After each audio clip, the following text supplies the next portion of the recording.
Morning. Oh, hi. Namaskar. Hey everyone. Hello. Hey guys. Morning guys. Video sharing online has revolutionized the way we connect with each other forever. This is mental. Now everybody can share anything and everything with anyone. Let's talk about the G-spot. And it's given birth to a new breed of celebrity. Now that looks good. Can you do that on here?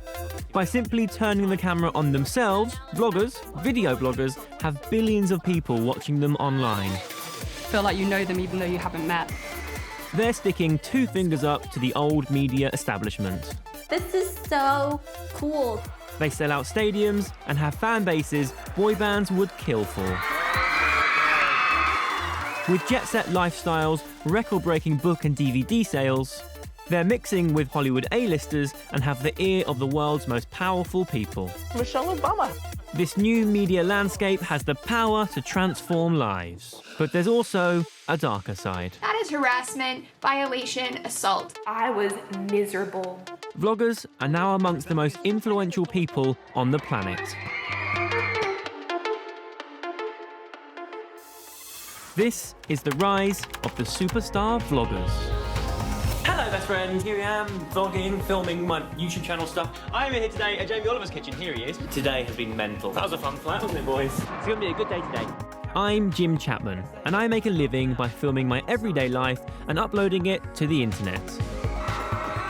Yeah, should be really, really fun. I film anything, from my weekly shop to my dog Martha. Go on then. It started for me 5 years ago. My sisters were posting videos online which were gaining in popularity, so I thought I'd give it a try. Hi YouTube. So this video is basically based on the mistakes that I made whilst camping at a festival. This is the first video that's actually on my channel. So at 22, I think I was when I was doing this, I didn't really have many friends. If you haven't watched it yet, go back and watch it now. This really wasn't happy. In fact, I'd go as far as to say as I was miserable. I mean, when I first started, really, it's kind of like a anti-social way of being social because you're just talking to a camera, you're not talking to actual people. Straight away, I knew I loved it. Welcome to Everyday Jim! I became obsessed with vlogging. Good afternoon, everyone. Welcome to another airport. My name is Jim Chapman. I will be your host today. Over time, I grew in confidence, developed a particular style, and built a following. Whatever it is I'm doing, people are watching and engaging. Now, my videos have been viewed almost 200 million times. And no one's more surprised than me. The question I get asked most by everyone is, why you? Why have you got all these subscribers and all these views? Honestly, I think it's kind of impossible to quantify. You can't write it down, you can't put numbers on it. It's just something that comes across on camera. There's a relationship between myself and my audience. And I think you can't make sense of it. It just sort of happens.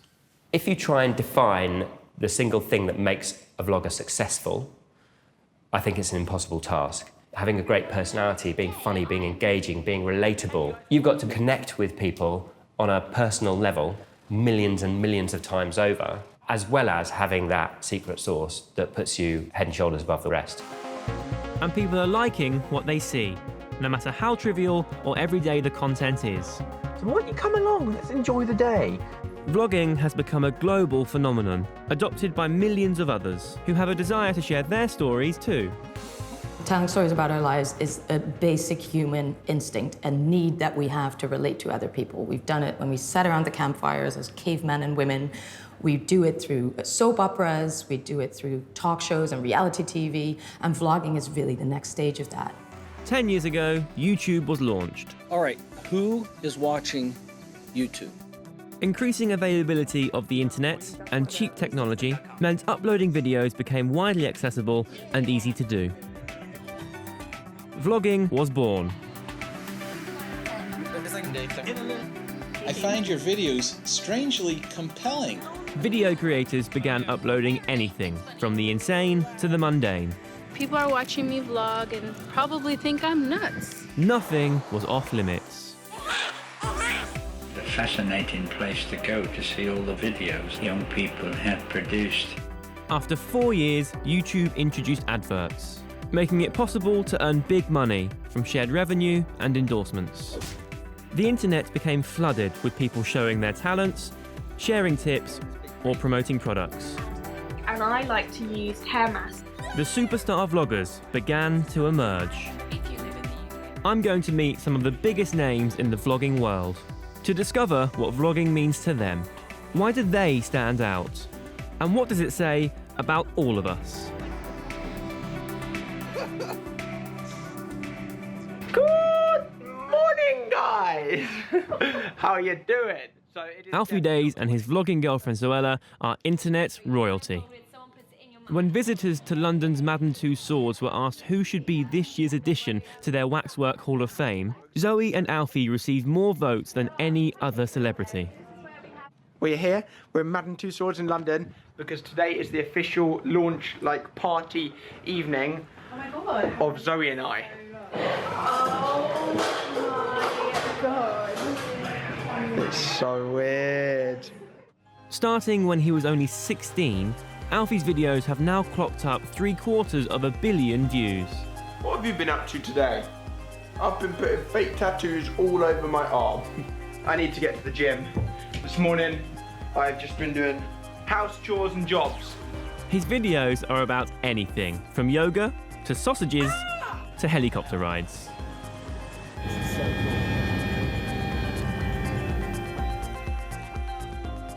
I've known Alfie since we were both starting out as vloggers. I wanted to find out when he first realised making videos could be more than just a hobby. I was working 4 hours a week, just a weekend job in a clothes shop in town. And the first time my YouTube earnings earned me more than the clothes shop, I went into work the next day and just handed in my notice. Which a normal person would be like, oh, cool, I earned double, I earned YouTube and I earned the clothes shop. I was just like, okay, if I sack the clothes shop, then I can put double the time into my YouTube. So I just did that. Life for you has kind of gone a bit crazy recently, right? You're a wax figure in Madame Tussauds. My hair looks better than real life.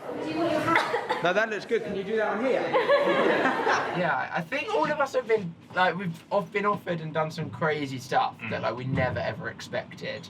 I'm in blooming Madame Tussauds. I'm in Madame Tussauds. I've got a wax figure of me, and you can go and see it in London.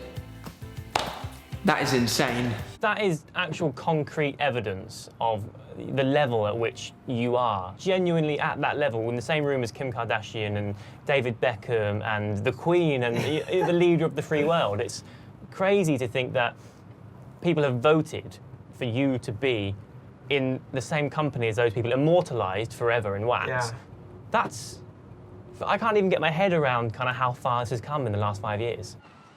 Alfie's fans love to watch him vlogging his real life, but I wanted to know just how authentic he feels he is in his videos. I think I'm hopefully exactly the same. Yeah. When I went to hospital recently and had 2 biopsies taken from my chest, I filmed all of that. As soon as they had finished the procedure, I was vlogging in the hospital bed, showing them everything. I like to just try and be completely real. How much control do the audience have over what your end product is? I think quite a lot. Yeah. I think it's quite positive.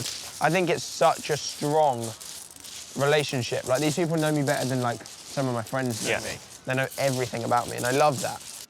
But there is a growing backlash against hugely popular vloggers constantly sharing every detail of their lives. Alfie was recently singled out in a Vice magazine article. I think the headline was something like vain and inane. Yeah. How does that feel for you? They don't care about the person at the other side. Luckily, I'm really strong. I don't take any of that in, and I'm just yeah, cool, you can waste your time right now. I'm not even going to look at it.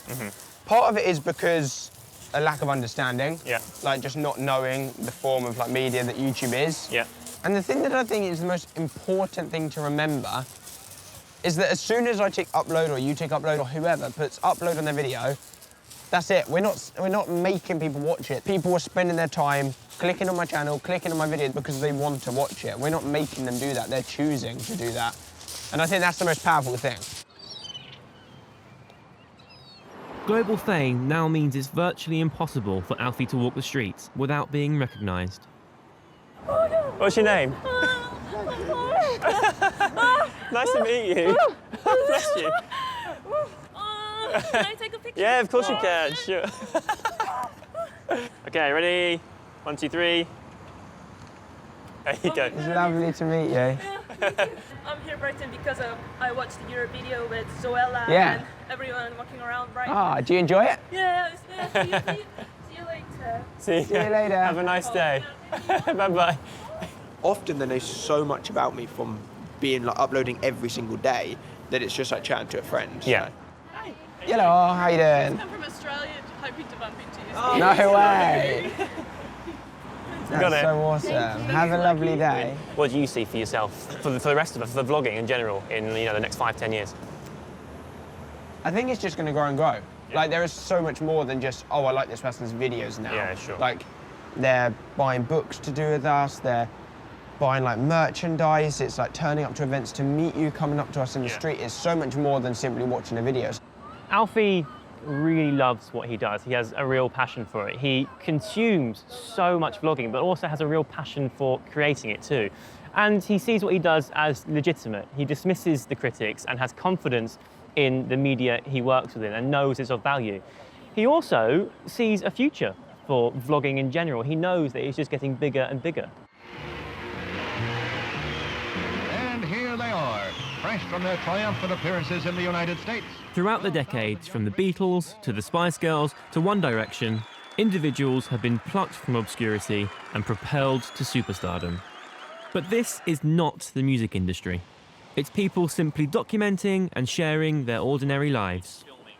And when Alfie and I started vlogging from the safety of our bedrooms, we had no idea that putting videos online would lead to money and fame.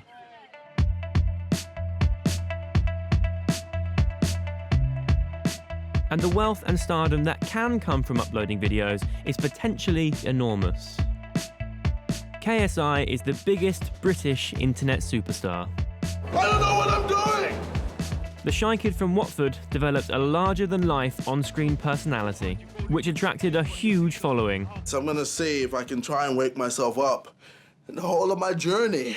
So let's do these. Okay, so I'm in the taxi with my taxi driver friend. How's it going, man? Good, good, good. Awesome, so let's go to the airport. I'm on a plane! Starting by filming himself playing and commenting on video games, he now vlogs, acts, makes comedy skits and raps. To be successful, you have to be passionate. You have to be extremely passionate about your art. Every video that I've done, like, I've crafted it to the way I've wanted it to be, and I've wanted it to be entertaining, and I wanted for it to work and people to laugh at this certain bit. You have to be passionate. You have to love what you do. If you don't love it, then stop. He has 11 million subscribers on his main channel alone. He makes money from endorsements and the ads placed around his videos. But this level of success didn't happen without extreme dedication. A lot of people think YouTube is quite easy when it just isn't. Like, I've been doing YouTube for 6 years now, and I'd say the hardest years were definitely the first 3 or 4 years. Like, you have to constantly put out content that is good, that, you know, just to make people come back to your channel. And I work every single day just to try and expand my brand. I have literally been so busy doing stuff. KSI's enthusiasm for whatever he's doing is matched by his armies of fans. Today, tickets for his live music gig go on sale. Real quick, it's 6 o'clock, so I've just said pre-order tickets are up for the show. Check your emails. We're going to check to see if people are buying the tickets right now. Oh my God, it's sold out. It's sold out. It's sold out in 2 minutes, mental. But in spite of his wealth, money isn't his main motivation. Yeah, I'll take money. I'm not stupid. Like, money makes my life easier and I'm much happier with money. But I mean, I'm just doing what I love. So I don't really care, essentially. Like, it's like, cool, all right, I'm getting this money on the side, but I'm still gonna be doing the thing that I enjoy because I just enjoy it. What all superstar vloggers have in common is a true passion for making content. That love of what they do transfers onto screen and becomes infectious and clickable. In the last couple of years, vloggers are increasingly moving beyond their online platforms with their own product lines, books, and films. Some of the talent are breaking through into mainstream media just because the amount of interest in them has kind of peaked to a point where people at newspapers and in TV networks are interested. Only 2 years ago, Zoella's brother Joe was still working for his uncle as a roof thatcher in Somerset and making videos in his spare time. And I was still on a roof like 5 days a week, and I'd get home and then make a video, and then it was very much like a side thing. But then I was so worried about doing it full time because like, even back then, YouTube wasn't a big thing. And so I was thinking, if I do it full time, I'm so worried that there's not gonna be enough for me to do. Like obviously I can keep making videos, but I was just worried that it's not like a proper thing, as opposed to what I was doing. But having seen his sister and Alfie's careers take off, Joe was convinced vlogging could be a way to make a living. It got to the point where I was being like summoned to London like 3 times a week to do like these amazing things with like brands and like just amazing opportunities. And so I had to ask my uncle, like, is it all right if I, you know, go up to London 3 times this week? And he's like, well, we've got a whole roof to do. Like, we need to get it done before Christmas. I was like, yeah, but it's kind of like, it's a big deal. Now he's the man of the moment. His DVD, a road movie with fellow vlogger Casper Lee, tops the pre-order chart. And his graphic novel is breaking all sales records. What is interesting is we're kind of experiencing what is like a new kind of fame. It's not, like on the internet we're very, very well known, but in terms of traditional like media and stuff, we're not known at all. And it's really exciting to see like how people react to that, because there's a lot of people that are scared of what we do, and there's a lot of people that are like terrified of what we do, and there's a lot of people that are very, very excited about us, because we're just these new people that have come out of nowhere who have these massively huge engaged audiences. Just we're our own people, we're making videos in our bedroom, no massive production, all that kind of stuff, and we're just getting like crazy, crazy engaged views. Ready? Yep. On top of his everyday vlogs, he also films challenges and pranks and has a channel dedicated to gaming. His videos have been watched over 500 million times. Do you ever feel pressure or like stress? Yes. Yeah, I'd be lying if I said I didn't. I mean, like, you forget that you're making videos for an audience of 5 million people. With fan numbers so huge, there's an insatiable demand, both on the internet and beyond. These people are creative people, they're entertainers, and they can entertain on other platforms as well, because that's their talent. So if you take someone that has 10 million subscribers on YouTube and they write a novel, those 10 million people that subscribe to that person on YouTube are going to be interested in the contents of the novel as well. Today I'm doing my big London signing.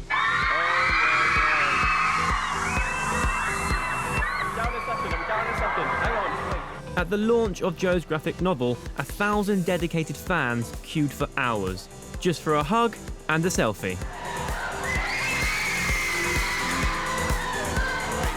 Gives you like, makes the hairs go up on the back of your neck, that kind of feeling. It's cool. There you go. Thank you so much for waiting. Thank you. You too. I just love him because he makes me laugh. When I watch his videos, they're fun. I've been a Suglet since 2011, and he's just so funny. I always love Sundays because that's when he uploads a new video. It was amazing. It was worth waiting. Although I was standing up. And he's hot. What you're talking about here is really young people starting out in their careers and being propelled to global superstar status. With millions of followers, vloggers are being courted by the mainstream media.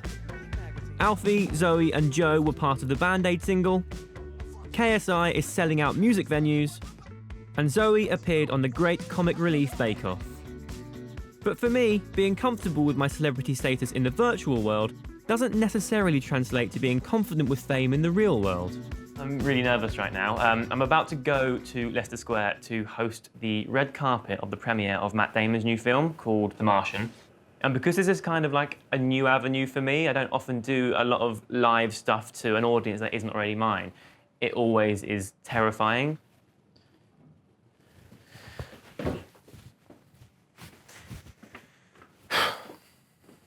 My car's on its way. I'm really nervous. I haven't eaten anything, I can't keep still, I'm just really freaking out. I hope it'll be okay. I don't know what I'll be able to film when I get there. I might not catch up with you until afterwards, so wish me luck.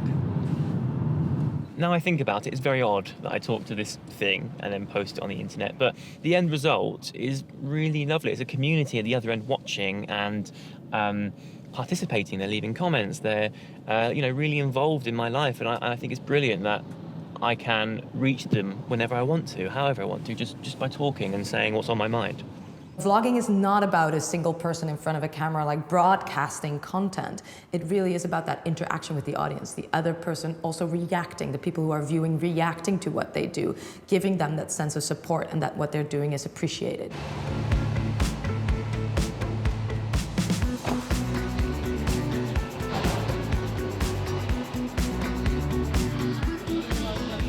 See, that's a much better job. I could just do that instead. I love bubbles. How much joy you bring. Yeah. Hello. Oh, I love you too. Hello, what's your name? I started vlogging in my bedroom because I found meeting people out in the real world incredibly difficult. But being the focus of attention has become a big part of my job. Welcome, everyone, for the amazing, very exciting premiere of The Martian. Whilst vlogging has become second nature, the pressure of live broadcast makes the adrenaline kick in. It's the one and only Matt Damon! Thank you. This is incredible. You guys are amazing. Do you ever get used to this reaction from the crowd? No, never. I love you, Jem! And the crowds haven't only come for the Hollywood stars. Jem, it's my birthday! It's so weird to think that just 4.5, 5 years ago, I was really, really shy. Now I'm on the red carpet interviewing Matt Damon and Jessica Chastain, and it's just a very odd experience.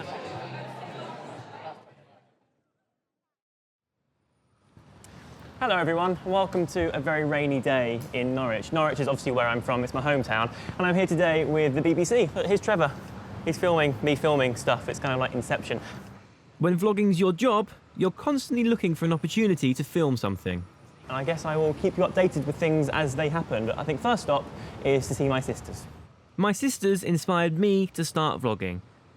They've seen me go from filming videos in my bedroom to hosting live red carpet events. Lovely to see you. Come on. Thanks very much. I wanted to hear their thoughts on the impact that vlogging has had on all of us. Hello, guys. You all right? Yeah, very well. How are you? I'm good, thank you. Good. Just making a tea.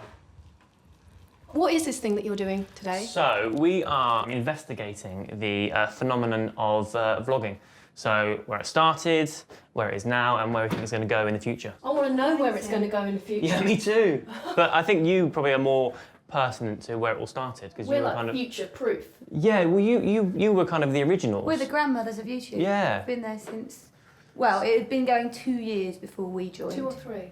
But I think out of everyone, you're probably the ones who have. There's been people who've come and gone, but I think you Yeah. have maintained the entire time. Oh, it's hard. Yeah. Believe me, it's hard. Yeah, but it's interesting. Shall we go? Yes. Hi guys. Hi guys. Hello everybody. Hello everybody. Welcome back to Fix Today. I'm going to do a Rachel Weisz tutorial. Sam and Nick were already professional makeup artists when they started posting video tutorials. And I'll just take a small amount, just dab it on. The finish is slightly different, I would say. Now they have 1.9 million subscribers and have used their popularity to build a global beauty product range. Not bad, given that they only discovered vlogging by accident, when a friend asked Sam for some makeup advice. And I just decided to film it rather than bullet point it in an email. So I just filmed it in the little camera in the MacBook. Yeah. Stuck it on YouTube. Was it for one person, just It was like a for one- friend? I didn't even know that other people could watch it. Right. It was just a way to get the video to her. Yeah, sure. And then loads of other people watched it and requested videos. Hello everybody, welcome back to Pixie Woo. Today's video that we've got for you is our favourite foundations. Sam and Nick weren't interested in sharing their lives or entertaining. Their uploads were simply a way of passing on expertise. It was the responses we got from people saying, oh my God, that changed my life, that video. And it was makeup, do you know what I mean? It's something so, you know, you think it's insignificant, but it's a massive deal to a lot of people. I know for me it was kind of a confidence thing, because you know before Yeah. I started doing this I was really shy. Yeah. It was doing videos that actually made me realise that I didn't have to be shy there, you know, because I was shy in public, but in my private domain I just happened to have a camera there. I could be what I wanted to be, you know, kind of confident and sufficient human being, as opposed to someone who's kind of crippled with anxiety about social interactions. It's like vlogging has given you the confidence to be this person.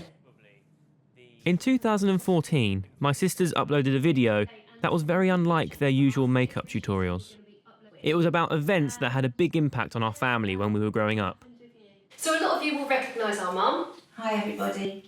And today we're going to be talking about domestic violence. The first instance was he pulled me down the stairs by my hair. Yeah, I was shocked and I was frightened and, you know, just didn't know. You know, you're frightened that you're actually going to be killed. Mm. You're frightened for your children. I know it was a really tough time, and I know it has affected me mentally. I've seen a therapist about it because it's really kind of done something. In the whole time I've done YouTube, I've never once mentioned, you know, my history with Dad. I don't really want it to define me. You know, I don't want people to think, oh, there's that kid, the reason he's done well is because he made that video about, you know, his dad. That's so interesting that you would say that when we're doing it so, you know, we change what it was. Mm-hmm. It definitely doesn't have to define you. We did it to show that it's completely opposite of defining you. Yeah. The chat with my sisters brought up memories I wasn't expecting. And it's reminded me of the power vlogging can have. It's not just about entertainment. It's a medium that allows anyone to share their story. This is the day after we had to go to hospital to get my dad's next set of test results. Obviously, it's terminal cancer. He will still die from this. But it's like someone's fucking pulled a pin on a grenade. I'm a brother, I'm a son, I'm a friend, and I also happen to be a heroin addict. I've been thinking long and hard and contemplating whether to post this video. And I was, and I wasn't, and I was, and I wasn't.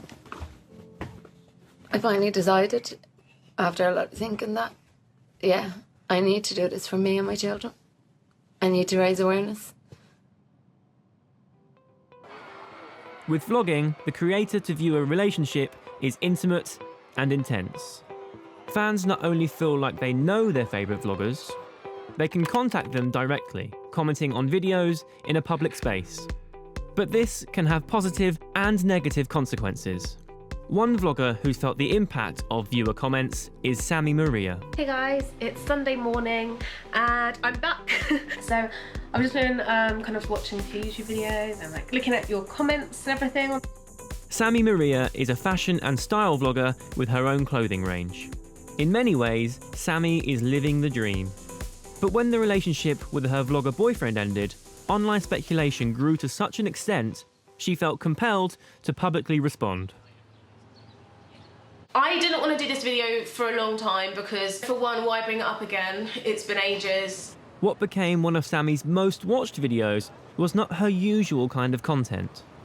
I went through domestic abuse, so physical abuse, emotional, mentally. When you go through it, you're almost in a denial, to be honest. I wanted to ask Sammy why she decided to reveal details about her private life online. Because on social media I was getting a lot of like assumptions about what might or might not have happened, and I just felt like I really wanted to stand up for myself. Sure. I think so. It's probably the most difficult thing that I've filmed, I think. And I don't want to bring it all up afresh again because for me it's horrible. Like I don't want to relive it again. We asked Sammy's ex-boyfriend if he wanted to comment, but he declined. Do you regret it at all? You think it was a good decision? Yeah, no, I don't regret it actually. Yeah. Like when I was filming it, I said, I don't know if I'll keep this up. There was such an overwhelming amount of comments and emails of girls and that actually had gone through it as well, and that really made me want to keep it up there, and it like solidified that it was the right choice. If they could watch this and know that you can get out of something and you can, like, there are people who will like value you. It's hard to know what to share and when to share it and what you can say and how it can affect other people. Yeah, it felt like a big responsibility to have so many different types of people that may see it as well, and if anyone was searching for something to help or you know, something like that on the internet, then it's there for them. I know with my family it was an issue when I was young, and it was kind of swept under the rug until my sisters actually made a video on it with my mum. I loved watching the video as well that Sam and Nick did, and it made me feel better as well. And anyway, I know a lot of people that will comment and still say I'm a liar and still call me this and that. whatever, like, I know the truth. Confessional videos about personal issues often get high viewing figures. Sammy's domestic abuse video has been seen many more times than her average vlogs. I wondered if this had been part of Sammy's motivation for sharing something so private. Do you think, in a weird kind of contradictory type way, it's almost elevated your channel? Did you expect that? Do you know it was going to happen at all? No, I wasn't thinking about anything really then, just wanting to talk and like get it out. So yeah, I think only afterwards I noticed the views and things like that, but no, there's no part of me that's wanted to keep it up to keep views or anything. It's because it's such an emotional, personal thing, that's all it is. Sharing details of your private life in public is risky. What you choose to upload can end up defining you. So at a certain point, you might make the decision, right, to write or to record a confessional blog, because it is part of who you are and you're a public personality at that point. You are putting your life out there. There's no going back, though. Once you've done it, you've done it. It's out there, and people are going to see you in that light as well. They're going to see that as an identifying moment. It can be really hard, you know, to figure out what is correct. We are still in this world where they're trying to develop an etiquette for how to behave online, and that we don't have yet established. So vloggers at this moment are pioneers.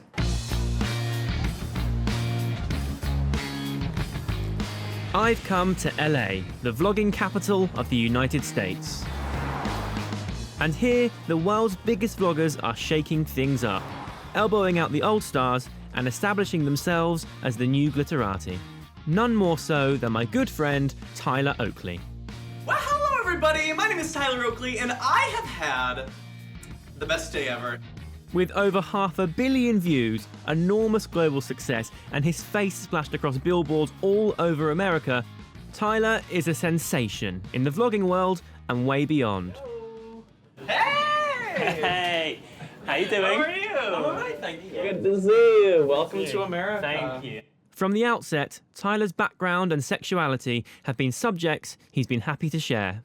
Hey everyone, my name is Tyler Oakley, and this is my life. My parents were divorced when I was a toddler, so I've always had two families. Between my sisters and my stepbrothers and my stepsisters and my half-brother and my in-laws, I have 12 siblings total. When I was 14, a freshman in high school, I decided to tell everybody the truth about who I was. Although some family was not supportive of me being openly gay, I was lucky enough to have so many friends and family that were. Tyler vlogs about popular culture and more serious social comment, regularly using his fame to promote LGBT causes. To me, National Coming Out Day signifies a moment where we can take some time to appreciate the courage and the braveness that it takes to truly be yourself, no matter what yourself may be. Now, alongside vlogging, Tyler has his own documentary, he's on network TV, and he's even advising on health policy in the White House. But he's not your traditional megastar. Tyler chooses to live without any of the usual trappings of fame. Do you want tea? Oh, this looks English. That'll do, yeah, great. We put the tea bag in. Oh my god, you've literally not even opened this, have you? Why would I? I'm not British. I made you tea once. Oh, oh yeah, you don't make good tea. It's loose leaf tea. Oh, have you got like a strainer? No. No. I'll have water, please. You want water? Yeah, that'd be great. I'll get you a thanks. bottle of water. I can do that. I'll put this back. I think you are probably the most influential gay guy probably on the internet. Maybe, okay. Which I think is fair to say. Sure, okay. I'm assuming it didn't happen on purpose. You didn't expect this would be a thing. I never wanted to be some type of role model or something, or, you know. It's a missed opportunity if you don't consider that you might be a role model for somebody, or you might help somebody feel less alone in the world. Like, it's a missed opportunity if you don't realize that. When you were growing up, did you have any gay icons that you kind of aspired to be like? Nobody that I really, like, I guess, connected with or, like, saw myself in, or... And I think that's because, like, I guess traditional media is very much a gatekeeper of who you can see and the type of people you can connect with in media, and now with YouTube. Anybody that wants to have their voice be heard at least now has a platform. And that didn't really exist before without going through a casting process. And now it's like the consumer is casting themselves. Let me tell you, when I was younger, I was obsessed with Chris O'Donnell in the Batman movies. When he played Robin, I was like in love. I was 9 years old, and I was like, oh my God, I am gayer than shit. Coming to his modest apartment, it was clear that personal wealth doesn't motivate Tyler. So I wanted to know what does. What drives you to work as hard as you do? I don't know. I mean, I want to do well, I guess. Yeah. You're making me like question it all. I think I make stuff also to figure out family stuff or identity stuff. I can see myself working through it over the years, you know what I mean? Mm-hmm. And like, obviously I'm still halfway through. Do you think it's kind of therapy? I think given anybody's upbringing, whether it's good or bad or difficult or relatively easy, or if you come from privilege or not, whatever, everybody wants to be seen and heard and like understood and gotten. And so when I make a video, even if it's stupid, even if it's like trivial, I think the basis of anybody making content and sharing it is wanting the other person on the receiving end to be like, I get you. Mm-hmm. I see you. I get what you're trying to do. So yeah, for me, it's like feeling like people get me. Mm-hmm. Yeah. Tyler is clearly very, very driven. And what I found fascinating is that when I asked him, he put his motivation down to a need that we all have to be heard and understood. And actually, the internet is the perfect place for this because anyone can upload anything. And I think that's why more and more people are turning to vlogging, to understand others and also be understood themselves. Tyler has always used vlogging to be open about himself, but for others, it hasn't been as simple. The fear of losing acceptance, viewers, and popularity can mean that famous vloggers take a long time to admit to their audience who they really are. Hello! How are you doing? I'm great, how are you? Very well, good to see you. Good to see you. What a place. Welcome. I'm visiting my friend Ingrid Nielsen, who recently surprised me and 4.5 million of her subscribers by making an announcement. I haven't watched it since I posted it. Let's watch it together. Oh my God. So I am sitting here today because I care about you guys. You have been a part of my life for the past, almost 6 years. And this is a really big part of my life. Ingrid's videos normally focus on fashion and beauty tips. And with an average video getting 500,000 views, she's a well-established beauty and lifestyle vlogger. But her biggest video was seen an incredible 13 million times. This was something that was really difficult to do, but also something I desperately... I'm kind of closer. Let's watch it. I guess I am just going to get right to it. There's something that I want you to know. And that something is I'm gay. How does it feel going back to it now? It's a really emotional experience because seeing myself here, it's like this is somebody that I used to know. The last time I watched this video, it was in a really different place. And to just think about now being on the other side of all of that, it's just, I'm proud of who I am. And I'm not gonna apologize. It feels so incredible to feel like now I have this deeper relationship with not only the people in my life, but with my community as well. Ingrid's coming out video, revealing herself at her most vulnerable, provoked a particularly strong response from viewers. So do you think you coming out online has been kind of like a reciprocal two-way sort of conversation with your audience? Yeah, definitely. I feel closer to all of them than I ever have, because I think what happens when you accept something like this that is an important part of your life and then choose to share it with people, you break down these walls, and because you're giving more of yourself, you in turn get more back. After uploading the video, Ingrid's channel was flooded with supportive comments. But it's only when you meet people face to face that you fully realise how it's making a difference. Jess, Mel and Kat are volunteers for the Los Angeles LGBT Centre. Hello everyone, good afternoon. I'm really excited about this because to be able to talk with a small, intimate group of people is something that I don't get to do that much. What's weird is like I kind of feel like I already know you. It's seeing everything from like the past 2 years and doing a vlog every day. We played your coming out video in our youth space and we all watched it.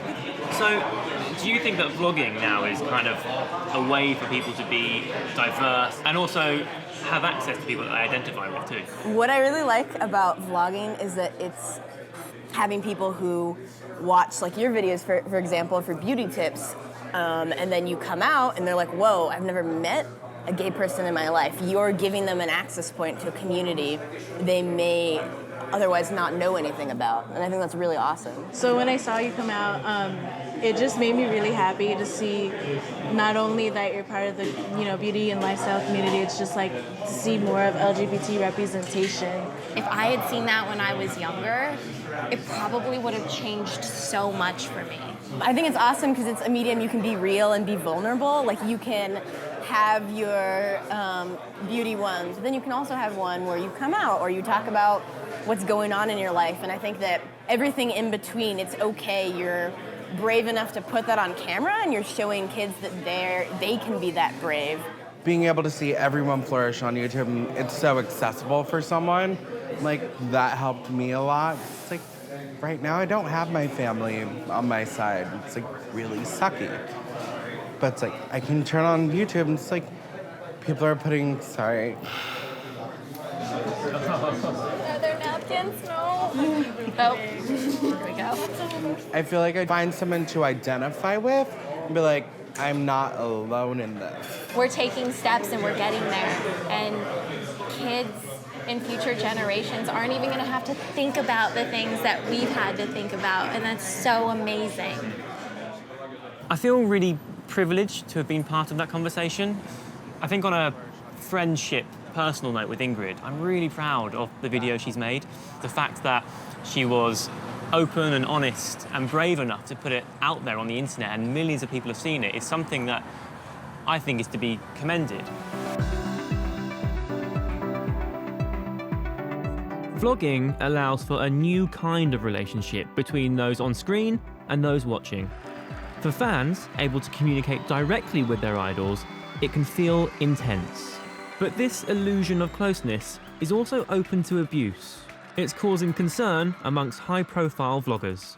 We've seen examples of guys not understanding the level of responsibility and the risk involved in that. When there's people who are emotionally connecting with you on such a high level, then you basically have the power to manipulate them, and it can get really ugly.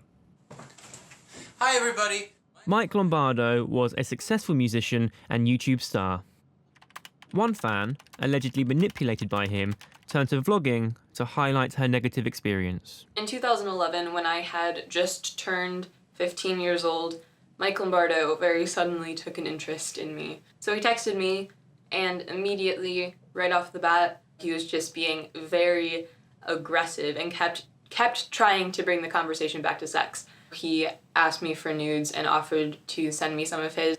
Mike Lombardo was convicted on child pornography charges and sentenced to 5 years in prison.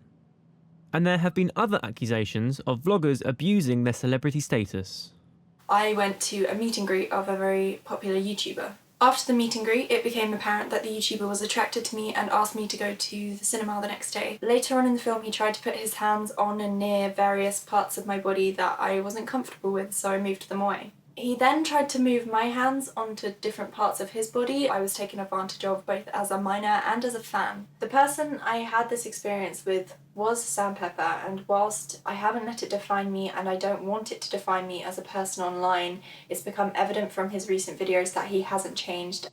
Sam Pepper denies any and all accusations that have been made against him. So today I'm going to see how open people are about making out with me. He's made a name for himself by posting contentious videos. And increasingly, other vloggers are targeting members of the public with dubious exploits, looking to increase their viewing figures. But there is a reaction against this behaviour. At the end of the day, regardless of what you call it, a prank, an experiment, awareness raising, when you touch someone without consent, when you force them to be sexual with you, when you pressure them on camera like that, that is harassment, violation, assault. Lacey Green is a prominent sex education activist with her own YouTube channels and MTV series. Masturbation, self-pleasure is actually totally normal. You know what I find kind of weird? The idea of a single sex talk. Done. I've come to Venice Beach, where Sam Pepper made his kissing video to meet Lacey. I wanted to talk to her about her fight against the growing problem of sexual harassment as entertainment.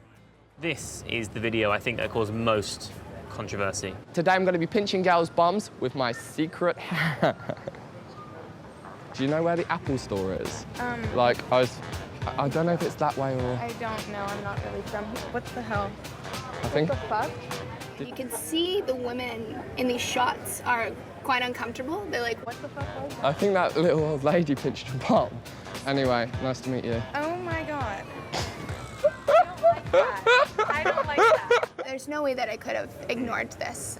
It was blaring, it's right in front of me, it's in my own community, it's in my own home. Here's the bottom line. This is disgusting, this is wrong, and it needs to stop. Sam Pepper and anyone who behaves like Sam Pepper needs to be held accountable. Okay, so like a bit further down there, and then... Are you touching my butt? I would not do that, come on. What's interesting is that there's an advert before this, so this generated a lot of revenue, and people are definitely able to make a lot of money doing this sort of thing. For me, what's most upsetting about this is the message that it's sending to so many young people, that this is a normal, acceptable thing. But there's still a lot of other people like, imitators of Sam Pepper who do the same exact thing, and there's really no accountability. I like your boobs. My boobs? Marry me. I'd donate my clothes to charity. Get your dick out of my face! When this sort of stuff happens, if you see it going on, say something about it. And this has been an ongoing issue for me, is that I'm sort of expected to say something about every single thing that's on there. I'm the only one. I get emails all the time. I found this, I found that. I can't believe that this is on YouTube. I can't believe it has this many views. And I'm alone. It's like, where is everyone else? Why aren't people talking about this? It's not entirely surprising that we see real-world behaviors, real-world problems bleeding in onto the platform. But we have a real opportunity to change that. We have a real opportunity to make it a better place, and we're figuring it out. And I think we need to keep pushing that forward and keep having that conversation. And vloggers are beginning to speak out. I think recently people have been taking fan-creator relationship dynamics more seriously, and that's something that's really great. But I do think that people like YouTube, they aren't just a platform, they are trying to foster a community, so they need to take responsibility for what happens within that community. So with people like Lacey who are not only stepping up and being a voice, but also saying, hey, I don't need to be the only one here. Let's all speak up. The best thing that other YouTubers can do in the event of other people being awful is to educate their audiences.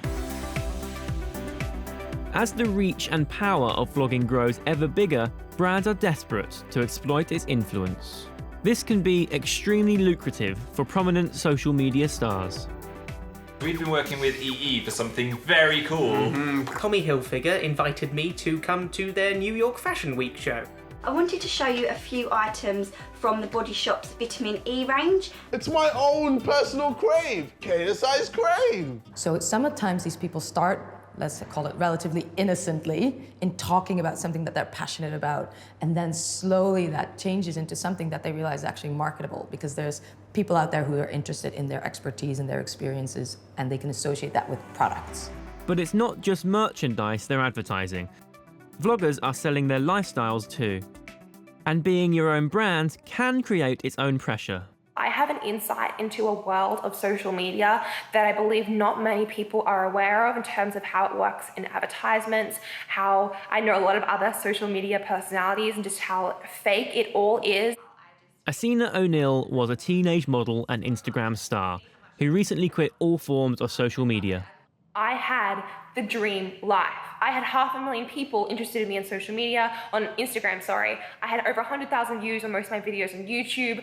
To a lot of people, I made it. Everything I was doing was edited and contrived and to get more value and to get more views. And then here, at nearly 19 with all of these followers, I don't even know what is real, what is not, because I've let myself be defined by something that is so not real. But there are people who choose to share their lives online whose content is very real indeed. I've been making plans for my suicide. And as a result, I'm going back into hospital. Johnny Benjamin's vlogs are some of the most honest and raw I've ever seen. For Johnny, vlogging is a matter of life and death. A few years ago, he had to be talked out of taking his own life. The point of this video is to, first of all, if you're having suicidal thoughts and feelings, to let you know that it's okay. It's more normal than you think. Sharing his recovery online has become an essential part of his battle against the stigma of mental illness. Vlogging built up my confidence to go out there and to talk about mental health. And actually it was through talking to other people online, through my YouTube channel, that people were telling me that they had bad experiences with the mental health system, and that's what got me campaigning. I was like, we need to make a difference here, you know. Now, Johnny is a prominent mental health campaigner. He lobbies politicians, he makes documentaries, and he's convinced that recording and sharing his struggles has a powerful impact on others. I've had people that have messaged me to say that they've watched my stuff and it's stopped them from taking their lives, or they've gone and got help. Do you think there's any danger maybe in individuals turning to individuals like you? Because obviously you're not you're not a professional. I guess there's always a risk, but then, you know, I've had people message me and that's the first time they've ever opened up about their mental health. And also I can tell them from personal experience that it gets better. You know, when you're in that dark place, just knowing that someone else has been in that place and has got better, it can make all the difference. Johnny's campaigning is changing attitudes online, and he uses his experience to spread the word about the potential benefits of vlogging. Today, he's holding a workshop for other people who are passionate about changing attitudes to mental health. It was easier to talk to the camera, which was kind of just non-judgmental, you know, just there. Just I could say anything to it, and I knew I wouldn't be judged. So I called it my recover logs. It's just a horrible existence to just constantly struggle. And the worst thing of all is doing it in silence. Even watching, I can feel sort of the power emanating from it. And in that room, there's 7 other people who will mean a lot more to than me. And that's a room in London. Imagine that across the entire globe. It's really incredible. Again, it always comes up. I basically was told I need to love myself and accept myself, and I need to do that now. It's kind of good to see, I don't know if any of you like keep journals or like blogs or things, but it's kind of nice to look back when you've been through a bad period and just know that you've overcome it. We all know keeping it to yourself is just the worst thing possible. So having that outlet to share and express what's going on up here makes a massive difference, and for me that's through vlogging. Johnny's workshop has inspired some of the group to vlog about challenges they've faced themselves. Just to warn you, this camera is much bigger than anything I ever use. So if you can do it in front of this, you can do it in front of anything. Yeah, my first vlog. It's actually quite a nerve-wracking thing to do. To be honest, I'm shitting myself at being a mum with an existing mental health problem. In 2011, I just couldn't cope anymore, and so I tried to and my life. I found it lovely. I really, really enjoyed it today. I definitely want to do another one. Very sort of nerve-wracking, and yeah, but it was good, and it's kind of hopefully sort of what we're sort of talking about will hopefully help other people with sort of mental health problems to kind of ask for help. There's a whole world of people out there that vlogging can reach to. I think it definitely is the way forward. Weirdly, I found it really easy to listen to that because I kind of relate to, on a very small level, because obviously I don't have those experiences, but I know what vlogging is like and how it feels to do it, and it's kind of really hard to put myself in that situation, but I know on my level I find talking things through really helpful. I think having individuals be the voice for other individuals, you know, and other people listening, I think is genuinely changing the way people conceive the world. And I actually think for like the next generation, the people who are watching and the people who will be creating content soon, I think it's actually a really positive outlook. Vlogging can make us laugh, and it can make us cry. Just too overwhelming. It has the power to change minds. And right now we have an opportunity to fucking change the world. Even save lives. I feel like I've turned a bit of a corner. With more of us sharing more of ourselves than ever before, let's go! Vlogging is making stars of us all. See you very soon. Goodbye. Bye.